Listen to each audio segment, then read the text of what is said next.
Don't ever start a business if you have these three habits. Just a moment before we delve into this video, we're excited to announce to you that we have started a new, wonderful channel designed to give you unique inspirational videos. We call it Hunt TV, and you can join in the description box. Thank you. So, a few days ago, I was with one of my friends.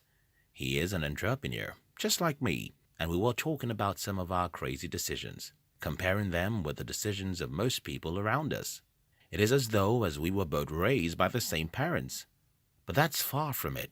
We came from an entirely different culture and grew up in different parts of the country. So, if we weren't trained by the same parents or grew up in the same culture, why do we have almost identical habits about money?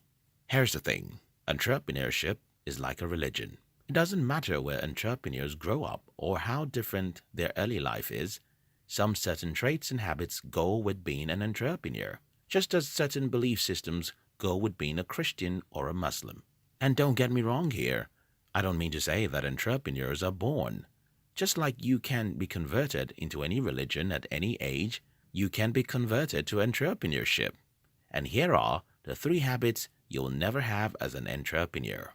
Short-sightedness. One day, one of my employees asked me, "Sir, why don't you have a car?" This was a reasonable question since I seem to have more money than most people who own cars around me. But because I'm an entrepreneur, I try to look at things from the long-term perspective. Which is better for me, to own a car now or to employ one or two more people for my company? If I own a car now, I'll look rich.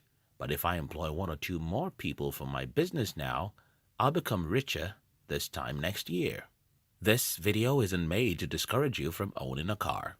It's just an example of how most people are short-sighted in their thinking. If you want to be an entrepreneur, you must think like a cocoa farmer and not like a corn farmer.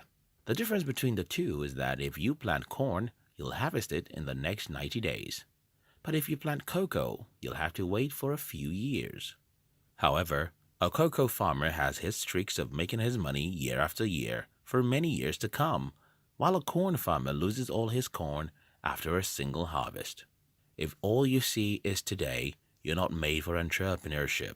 If all the games you can play are the ones that reward you in a short time, you can never be an entrepreneur. Uber started in the year 2009, and till today, that company is not profitable. Google bought YouTube on 13th November 2006. Until the last time I knew, Google hasn't made money from YouTube. These are mighty companies, and it's easier to think it's because they are big, but that's not so. Most entrepreneurs sacrifice 5 to 10 years before they become successful. If you want to eat your cake now, you need a job, not a business. Excuse making. In the Christian religion, for example, you're not expected to lie or have sex when you're not married. You can complain that these laws are too difficult to obey. Well, obey them anyway. In entrepreneurship religion, we don't make excuses. Yes, just as you could complain that lying is natural and shouldn't be a sin, so many people make excuses because it's easy and reasonable. To be an entrepreneur is to be an actor. You don't make excuses, even when it's reasonable to do so. I don't have money, the economy is bad, I have kids, my parents don't help me, and the government is bad. While all these could sound like legitimate reasons not to start a business, our religion as an entrepreneur doesn't allow them. The creed of entrepreneurship is get out and get things done, no matter how difficult it may be.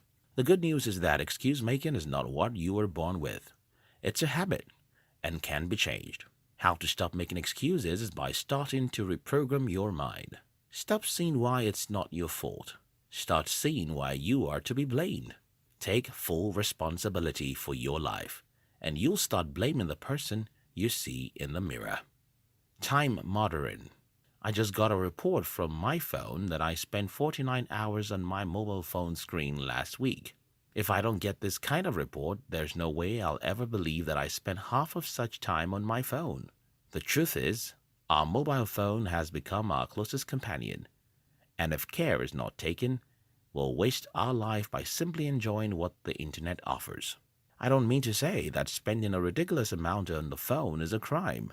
I mean, you have to know what you do with such hours before, because if you don't, you'll end your life in poverty. For example, my entire business relies on the internet, and my mobile phone is the easiest instrument to check and track anything. I also consume many educational videos here on YouTube. And that's not to say I don't wander from time to time, but I try to use my time on the internet to favor my bank account.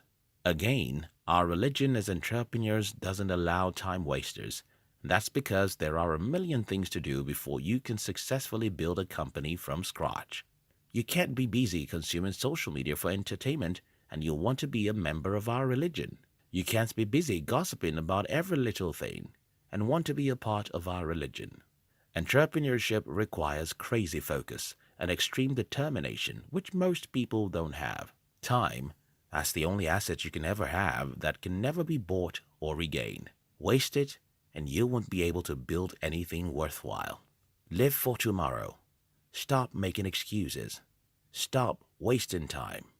If you like this video, you might like our new motivational channel. We call it Hunt TV, and you can join the Hunt TV in the description box.